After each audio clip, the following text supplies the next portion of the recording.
Stonehenge is as mysterious as it is magnificent. The great megalithic circle has stood for thousands of years, outliving civilizations and races of men. According to English Heritage, Stonehenge is the most architecturally sophisticated and only surviving lintelled stone circle in the world.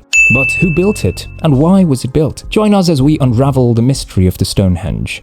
There have been many accounts. According to folklore, Stonehenge was created by Merlin, the famed wizard of Arthurian legend who magically transported the massive stones from Ireland where giants had assembled them. Another legend disagrees, saying invading Danes put the stones up, and yet there's another theory that says the great stones were the ruins of a Roman temple. Even in modern times, urban legends are just as interesting. Some argue that Stonehenge is the landing area for alien spacecraft, while others stretch the imagination even further, saying that the great stones are a huge symbol representing fertility in the shape of female genitalia. Yikes! But since there are no written ancient records, we all are left to wonder. But archaeological investigation of the site dates back to the 1660s. That was when it was first surveyed by antiquarian John Aubrey. Aubrey wrongly credited Stonehenge to the much later Celts, believing it to be a religious center presided over by Druid priests. So if the Stonehenge is older than the Celts were around, when was it built? The first phase was built around 3000 BC. Then, it was a simple circular earthwork enclosure similar to many sacred enclosures that are typically made up of a circular bank and a ditch, also known as henges. These were common in the British Isles. Around 2800 BC, timber posts were erected within the enclosure, as was the practice at the time. A few miles to the east are the wood henges, which consist of tall posts arranged in series of 6 concentric oval rings. Spooky. The earliest stage of the monument is one of the largest cremation cemeteries known in Neolithic Britain. It contains more than 350 burial mounds and major prehistoric monuments such as the Stonehenge Avenue, the Cursus, Woodhenge and Durrington Walls. This landscape offers a vast source of information about the ceremonial and funerary practices of Neolithic and Bronze Age people. Plus, we could now understand regional and international contacts from the 4th to 2nd millennia BC and discover how prehistoric society was organized. We cannot possibly exhaust that in this video.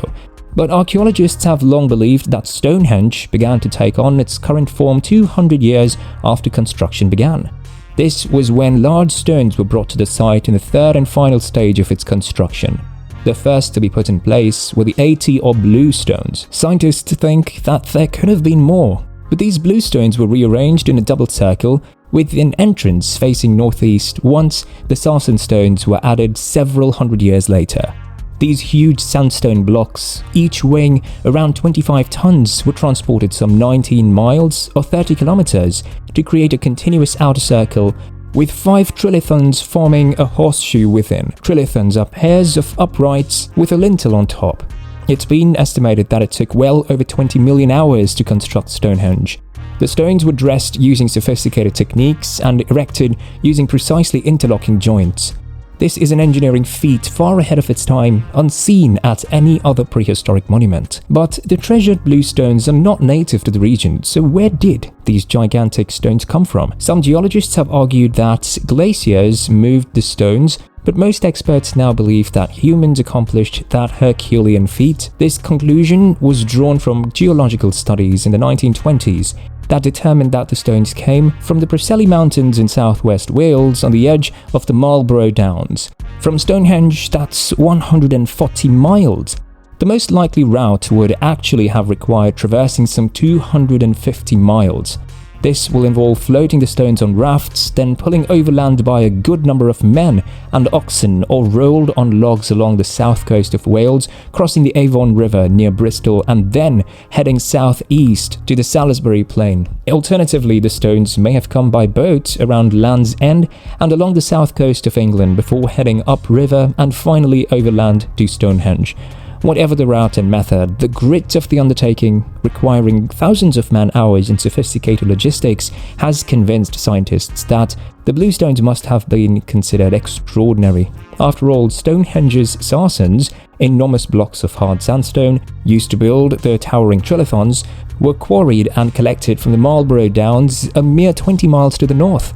So why would stones 10 foot high, weighing 4 tons, be transported across such a distance in an age without the technological advancement of our time?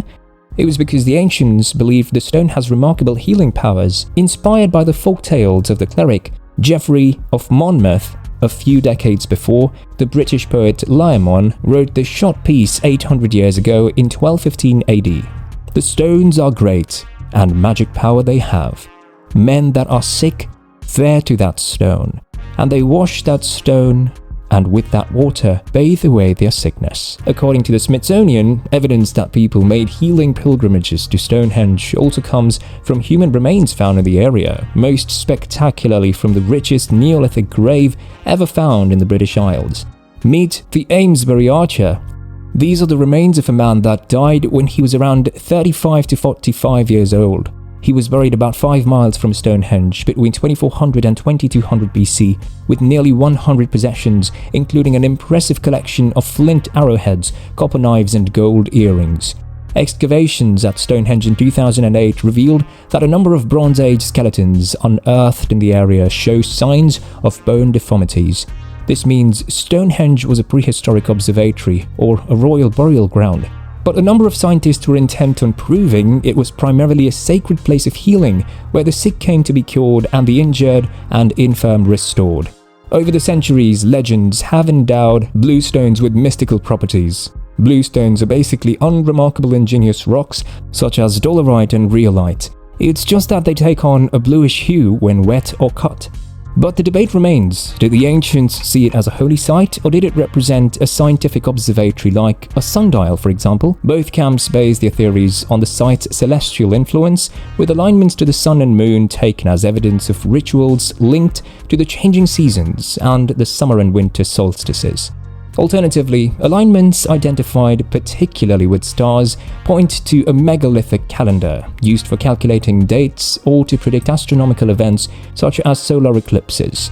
Discoveries by scientists supported the claim that Stonehenge was a center for ancestor worship linked by the River Avon and 2 ceremonial avenues to a matching wooden circle at nearby Durrington Walls. The 2 circles with their temporary and permanent structures represented, respectively, the domains of the living and the dead. According to one of the prominent archaeologists, the theory is that Stonehenge is a kind of spirit home to the ancestors. In 2016, Stonehenge celebrated its 30th year as a World Heritage Site. It was one of the very first sites in the UK to be inscribed on the UNESCO World Heritage list. There have been many theories and speculations about how these massive megastructures were placed in perfect harmony with geometry and astronomy. These have included a coronation place for Danish kings, an astronomical calculator for predicting eclipses and solar events, a druid temple, a place where ancestors were worshipped, or a cult center for healing. Today, the interpretation of Stonehenge, which is most generally accepted, is that of a prehistoric temple aligned with the movements of the sun. The Stonehenge is a towering icon of the past and a powerful image of ancient achievement. About 800,000 tourists visit the Stonehenge every year, peaking at 1.6 million in 2019. Thanks for watching this video. Don't forget to smash that like button, share our video with your friends and family, and subscribe to our YouTube channel for more amazing content. See you on the next one. Until then, bye.